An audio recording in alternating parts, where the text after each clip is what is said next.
পরিশোধিত holding tax ছাড়া city কর্পোরেশনের নাগরিক সুবিধা বন্ধের প্রতিবাদে নগর ভবনে তালা দিয়ে সমস্ত কার্যক্রম বন্ধ করে দিয়েছে নগরবাসী সহ কাউন্সিলররা। দর্শক, এ বিষয়ে আরও জানাতে রংপুর থেকে সরাসরি যুক্ত হচ্ছেন সহকর্মী জাহাঙ্গীর আলম বাদল। বাদল, সেখানকার সব শেষ অবস্থা আমাদেরকে জানাবেন, কি হচ্ছে সেখানে?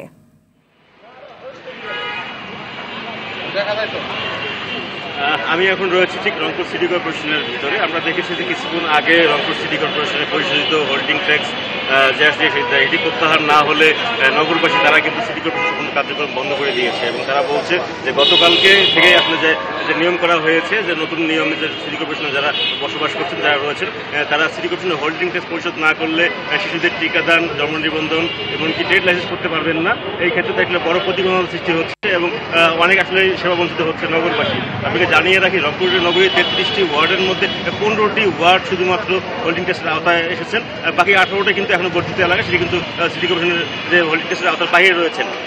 আমরা ইতিমধ্যে সেই বিষয়টি দেখেছি এবং কিছুক্ষণ আগে প্রধান নির্বাহী কর্মকর্তা তিনি কিন্তু এসেছেন এবং এখানকার রংপুরবাসী সহ কাউন্সিলের সাথে তিনি কিন্তু বসেছেন, আলোচনা করছেন এবং আসলে এই সমস্যা সমাধানে তিনি কিন্তু কথা বলছেন এবং তিনি যে বলছেন যে আসলে আইন অনুযায়ী যেটি করা হয়েছে এবং দেশের অন্যান্য সিটি কর্পোরেশনের কিন্তু এটি চালু করা হয়েছে, সে ধারাবাহিকতা রংপুরে চালু করা হয়েছে এবং স্থানীয়রা বলছেন যে আসলে এটি চালু করা হলেও এর মধ্যে কিন্তু কারোর সাথে কোনো আলোচনা করা হয়নি। একতরফাভাবে নগরবাসীর উপরে এটি দায় চাপানো হয়েছে, যার ফলে আসলে সিটির মানুষ অনেক সেবা থেকে বঞ্চিত হচ্ছে। তার কারণে তারা কিন্তু আজকে তারা সিটি সমন্বয় কার্যক্রম বন্ধ করে দিতে বাধ্য হয়েছেন এবং এটি আসলে প্রত্যাহার না করা হলে তারা সামনের জন্য বৃহত্তর আন্দোলনে ডাক দেবেন বলে জানিয়েছেন। তবে এখন পর্যন্ত কিন্তু প্রধান নির্বাহী কর্মকর্তার রুমে কিন্তু আমরা দেখেছি যে আসলে রংপুরের যে সাধারণ নগরবাসী রয়েছেন এবং কাউন্সিলর, তারা কিন্তু বৈঠকে বসেছেন এবং আলোচনা চলছে এবং সমস্যা নিরসনে তারা কিন্তু আলোচনা চালিয়ে যাচ্ছেন।